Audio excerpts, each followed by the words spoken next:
Deus que Ele ressuscitou, não é, irmãos? Glória a Deus. O túmulo de todos os fundadores de religião tem a placa lá, escrita assim: aqui jaz fulano de tal. Aqui jaz Buda, Krishna, Maomé, olha lá, tudo lá. Mas no túmulo de Jesus está dizendo: Ele não está aqui porque ressuscitou. Dê glória a Deus. Aleluia. Abra sua Bíblia no trecho lido em 2 Tessalonicenses. Vamos meditar um pouco, não é? Tem gente que parece que não tem juízo, né, irmão? Uma pessoa disse que não gostava de vir o culto de sexta-feira, não, porque era a mesma coisa. Mesma coisa. Como pode ser a mesma coisa? Se você comenta um capítulo, tem uma mensagem. No outro capítulo tem outra. No outro capítulo tem outra. Mesma coisa. É porque essa pessoa está sentindo a mesma coisa que ela sentia quando era incrédula. Deve ser. Deus abençoe. Queridos, então, 2 Tessalonicenses, não é? No capítulo 2, vocês se lembram aqui do início, diz: a vinda de Cristo será precedida da manifestação do anticristo. Já falamos sobre isso, sobre a vinda de Jesus, não é? Falamos quem é o anticristo, ligeiramente, o que é que o impede de se manifestar, e aqui diz que ele não virá antes que se manifeste a apostasia. A apostasia. Todo mundo sabe o que é apostasia? Quem sabe, levante a mão. Tem gente que não sabe, então anota aí, meu querido. Apostasia é uma palavra aqui grega, que vem do grego, não é? E quer dizer afastamento da fé. Se afastou da fé que a pessoa tinha, e agora admitiu outra crença, outra fé, outra doutrina. Isso quer dizer apostasia. Então uma pessoa assim é apóstata. Também apostasia quer dizer negação da fé. Nega a fé. Então uma pessoa é cristã e por algumas razões relaxou no seu relacionamento com Deus, e agora quando você descobre, ele é muçulmano, islâmico, ele negou a fé. Ele negou a fé. Ou então a pessoa agora é da evangélica, ou da igreja pentecostal, ou batista, presbiteriana, outra, agora é mormon. Então ele negou a fé. Negou a fé. Ou ele agora virou ateu, piorou ainda. Negou a fé, é um apóstata. Ou então, meus irmãos, a pessoa continua crendo em Jesus, crê em Deus, mas uma igreja adota certas práticas que são condenadas, mas condenada de maneira claríssima na palavra de Deus.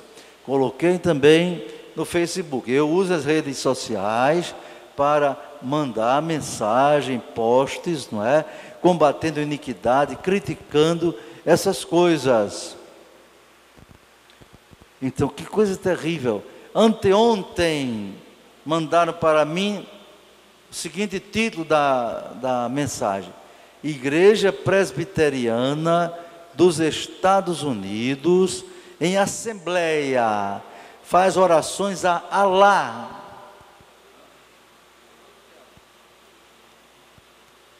Orações a Alá. Quem é Alá? Alá é o Deus dos muçulmanos, irmãos, não é? Segundo o profeta dele, chamado Maomé.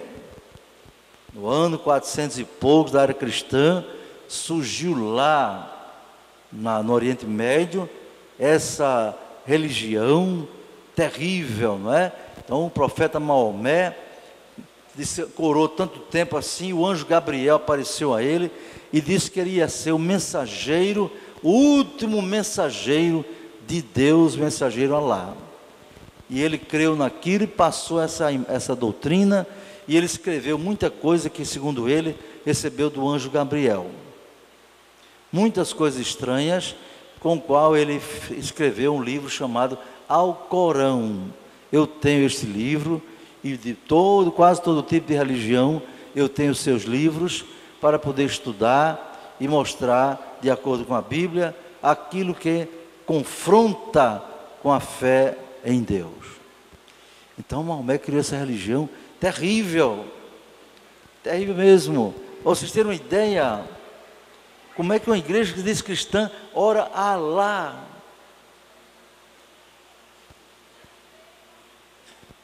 Aí ele diz assim na oração deles: devemos orar a Alá para que Deus nos abençoe, abençoe nossas famílias e nós possamos andar. Esses trechos aí é de um site em inglês, mas como pela graça de Deus eu sei um pouco inglês, então já traduzo um resumo para os irmãos que leem ali. Então está escrito assim: oremos a Alá para que Ele nos abençoe e abençoe nossas famílias e nos guie pelo caminho certo dos profetas Abraão, Isaac, Moisés, Jesus e Maomé. Percebam, Maomé por último. Percebam também que eles colocam Jesus no mesmo nível dos profetas. Jesus é apenas mais um profeta como o outro.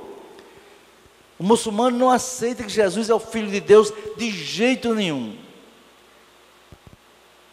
Não, para eles isso é uma blasfêmia. Como é que Deus tem filho? Que é isso? Deus não é homem. Ou seja, eles não acreditam na encarnação do Verbo, na encarnação de Jesus. Também não acreditam na Trindade, Pai, Filho e Espírito Santo. Não acreditam. Eles acreditam que Jesus foi um grande profeta. O primeiro profeta foi Moisés, o segundo Jesus, mas o último profeta do mundo, da história, foi Maomé. Está vendo?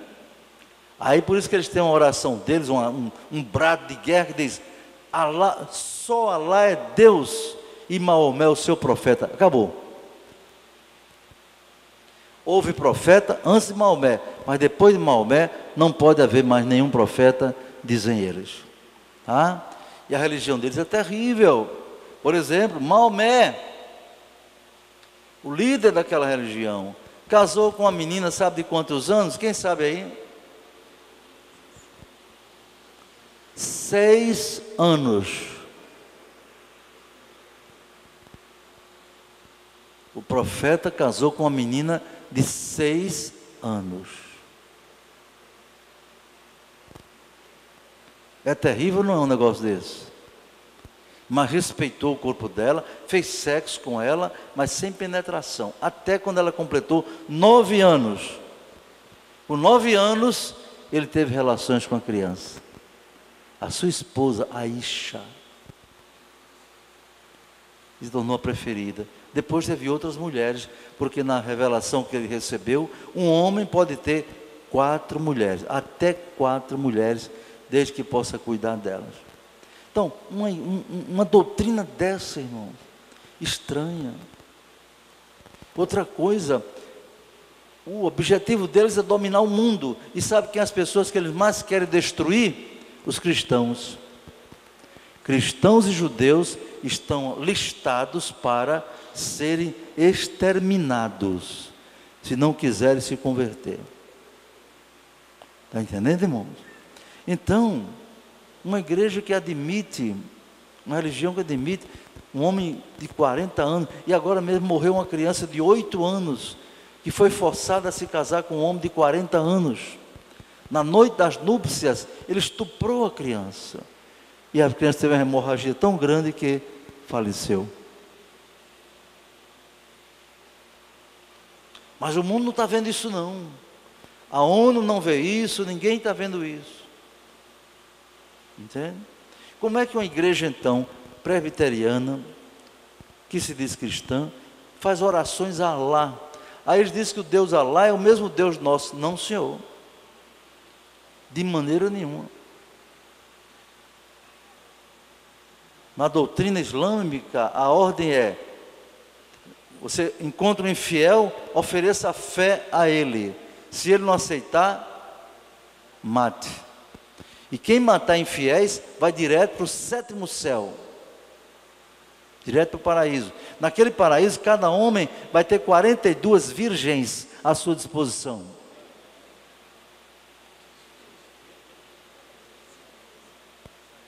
(42) Está escrito. E você, aí você sai da igreja cristã para uma igreja dessa, ou adora esse tipo de doutrina? Não. Isso é apostasia. Eu coloquei lá, essa igreja infelizmente não pode ser considerada cristã, mas uma igreja apóstata, deixou o evangelho de Cristo. Diferença terrível da água para o vinho. Enquanto Maomé manda matar todos os infiéis, e quem não for muçulmano é infiel. Jesus diz assim em Mateus 5,44: eu, porém, vos digo, amai vossos inimigos. É diferença, não é? Bendizei os que vos maldizem, orai pelos que vos perseguem. Para quê? Para que sejais filho de vosso Pai que está no céu, que faz o sol nascer para bons e maus, e a chuva caia sobre justos e injustos. Esse é o nosso Deus, meu irmão. Graças a Deus, nosso Deus é Jeová, não é Alá. Glória a Deus. Então, ele aqui está dizendo que antes que viesse a apostasia, quer dizer, está muito perto, muito crente está apostatando da fé, igrejas estão apostatando, irmão. Várias igrejas, essa mesma igreja aceitou o casamento gay entre homem e mulher, mulher e mulher. Isso é apostasia. Isso é apostasia. Então, depois de mostrar isso aqui, que o anticristo só vem depois que foi implantada essa apostasia, ele diz: e por isso, versículo 11, Deus enviará a operação do erro, para que creiam na mentira. Deus enviará, aqui quer dizer, Deus permitirá, Deus dará condições para que venha essa operação do erro. Esta operação do erro, eu chamo numa linguagem mais nossa, de rebelião contra Deus. Rebelião contra Deus. Essa rebelião começou lá no céu, como arcanjo, não é? Coloca um pouquinho mais de médio para mim, por favor. O arcanjo, que era um querubim, aliás, arcanjo não, querubim, chamado Lúcifer, e quer dizer estrela da manhã, estrela d'alva. Lúcifer, estrela de luz. Começou lá, os anjos tinham livre-arbítrio, não é? Então ele resolveu querer tomar o lugar de Deus. Deus já sabia do plano, derrubou ele de lá, e ele agora está rodando por aí, no espaço sideral, até que um dia ele seja preso por Jesus Cristo e lançado no abismo para sempre. Mas ele fez um estrago tremendo, trouxe muitos anjos com ele, que aqui são anjos caídos, não é? Podemos considerar os demônios também, entendeu? Essa rebelião contra Deus, essa operação do erro é terrível. Ele trouxe a rebelião para a terra.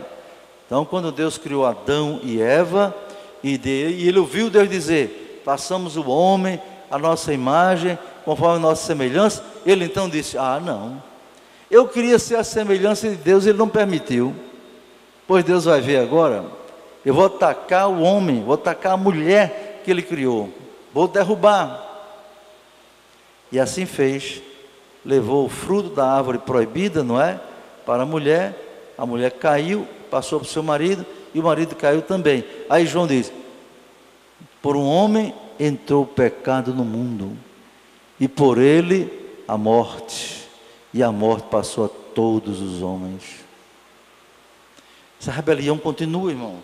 Essa operação do erro está em plena evidência. Aí, agora, para quê? Para que sejam julgados. Julgados aqui também tem o sentido de condenados.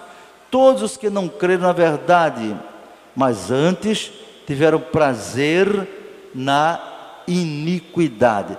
Tiveram prazer na iniquidade, irmãos. Observe que expressão tremenda. Tiveram prazer na iniquidade. Iniquidade, a Bíblia diz, toda iniquidade é pecado. Entende? Nem todo pecado é iniquidade, diz a Bíblia, mas diz que toda iniquidade é pecado. Iniquidade é a falta de equidade, não é? De obediência a Deus. Isso é iniquidade. Então, quando o homem mente, ele está sendo iníquo, rouba, mata, adultera, fornica. Isso é iniquidade. Então, quem crê na iniquidade tem prazer na iniquidade. Uma coisa é a pessoa cair no pecado uma vez ou outra e se arrepender e deixar. Está escrito em Provérbios 28:13. Aquele que encobre as suas transgressões, seus pecados, não é? Nunca prosperará. Nunca prosperará. Mas quem confessa e deixa, alcança misericórdia. Dá glória a Deus por isto, não é? A misericórdia é tão grande, meus irmãos, que Paulo diz em 2 Coríntios 5,17. Eis que, se alguém está em Cristo, quer dizer, está na comunhão com Cristo, está vivendo com Cristo, obedecendo a Cristo. Se alguém está em Cristo, nova criatura é. As coisas velhas já passaram, eis que tudo se fez novo. Dê glória a Deus por isto, meu irmão. O irmão me disse hoje, que foi lá perturbado: pastor, o diabo fica me acusando que eu fiz isso, eu fiz aquilo, eu errei nisso, eu errei naquilo, eu me prostituí, tanta coisa. Ele diz que ele escuta aquelas vozes. Eu disse: sei da história de um homem que aconteceu isso. Martinho Lutero, o grande reformador, que teve grandes erros na vida dele em relação à doutrina, mas teve o seu mérito de ter desencadeado a reforma. Lutero, que tinha sido monge da Igreja Católica, monge agostiniano, não é? Que seguia as orientações do grande teólogo Agostinho, não é? Então Lutero depois se tornou um cristão, deixando a idolatria, e passou a crer na Bíblia, e passou a ser usado por Deus para pregar contra os erros da igreja da época, a Igreja Católica. Lutero ele orava muito, e um dia ele estava orando, eu contei essa história para o irmão hoje. Ele estava orando, sabe? Aí apareceu Satanás em pessoa. Já pensou? O diabo apareceu diante dele quando ele estava ajoelhado orando, e disse assim para ele: Lutero, quem é que você pensa que é? Você está aí dando um monte de santo? Estou traduzindo uma linguagem assim. Você acha que é santo, rapaz? Coisa nenhuma. Você é um pecador miserável. Olha aqui. Aí mostrou um rolo com a lista de todos os pecados dele para trás, sabe? Aqui, ó, desde a tua infância, eu tenho aqui a lista de tudo que você fez na vida. Ó. Na tua infância você fez, na sua adolescência você mentiu, na sua juventude você roubou, você adulterou, você viu. Está aqui, ó, tudo aí, você fez tudo isso. Está aí, ó. Como é que você agora está com a história que é santo, que é crente, que é salvo?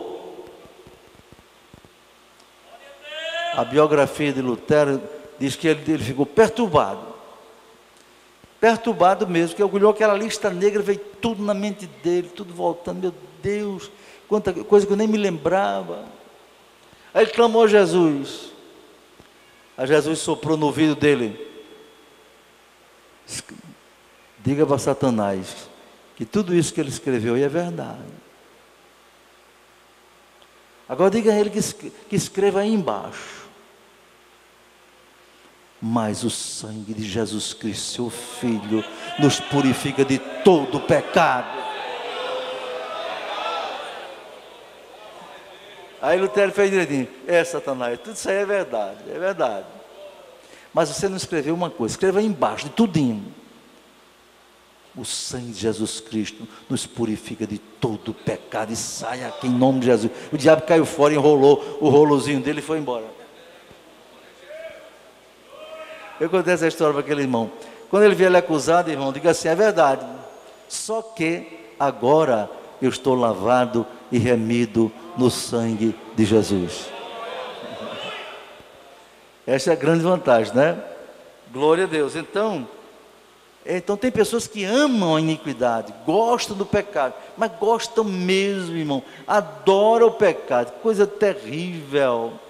Tem prazer no pecado, gosta do pecado, como o porco gosta da lama, irmão.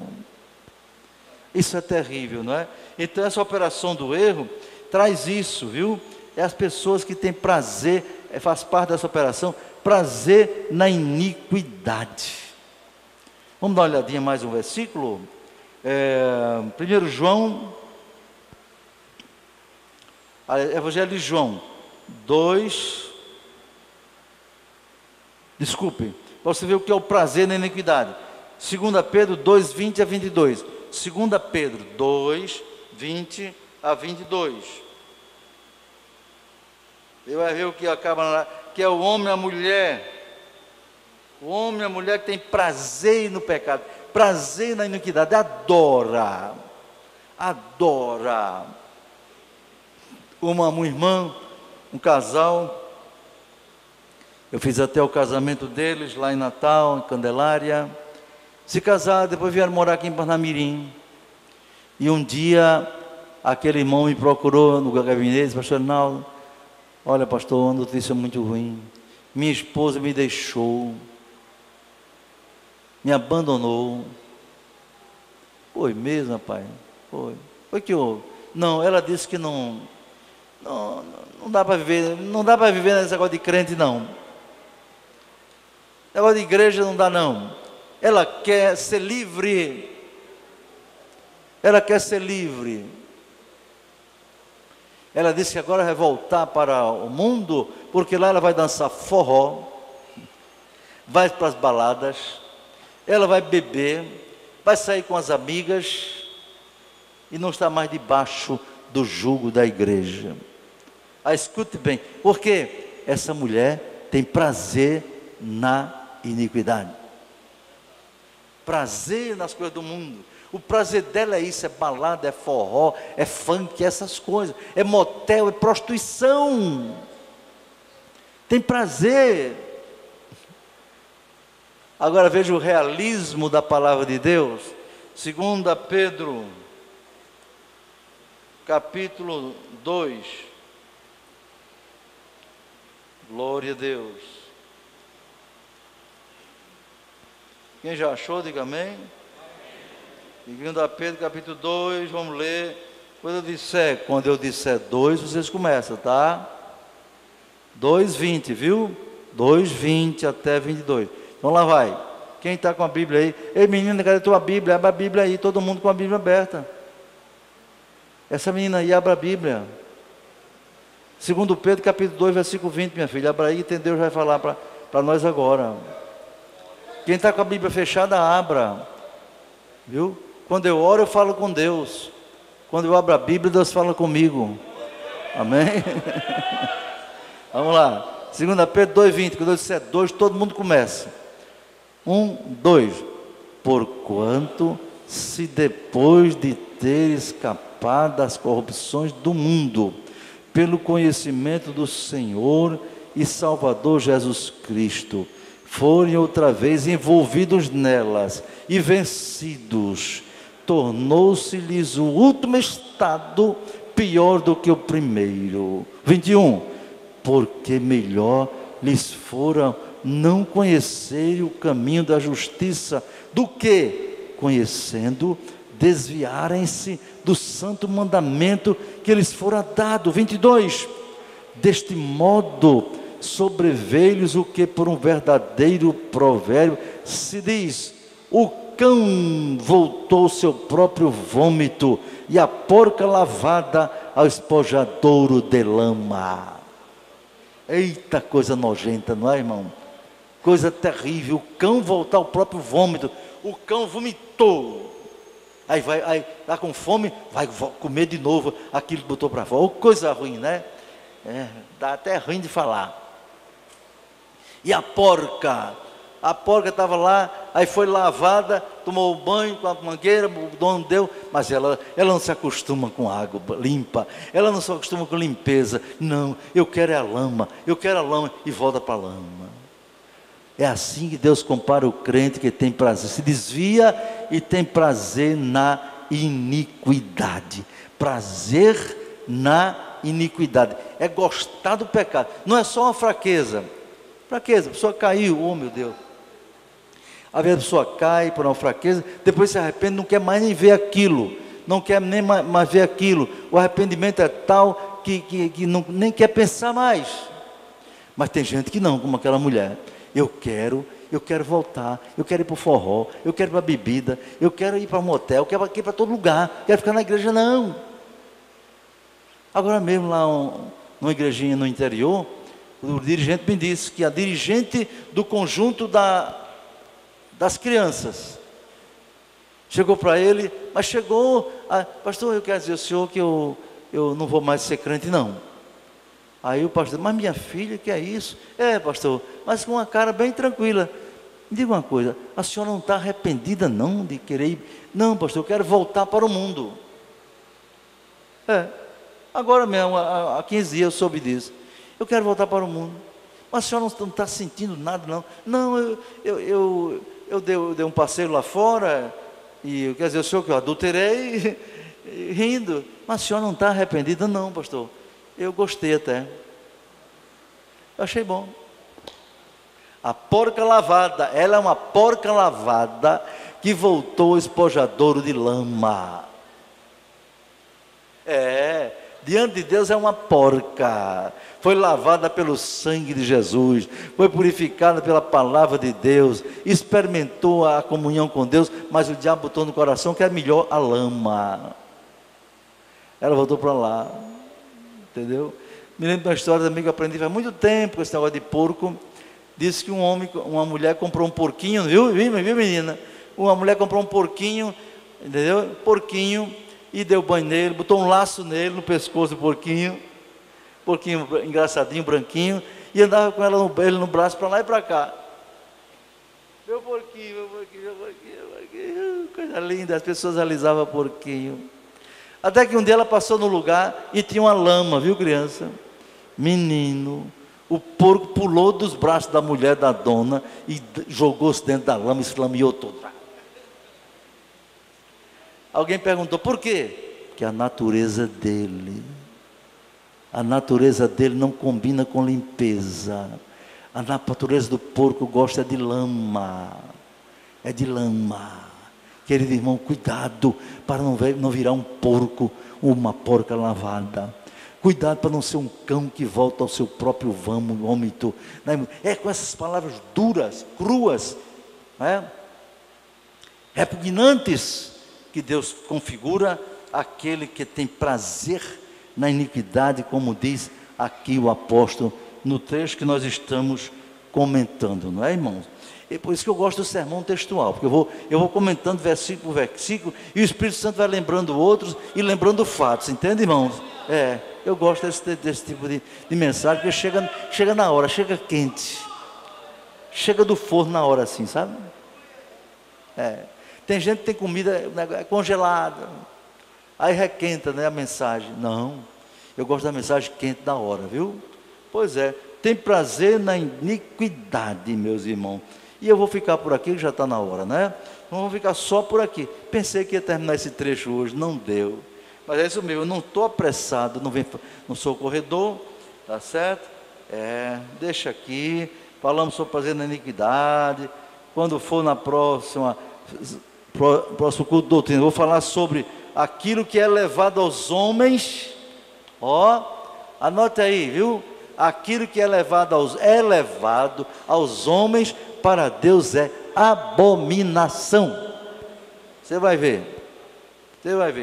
Aí vamos dar uns exemplos daquilo que é levado, é legal para os homens, para Deus é abominação.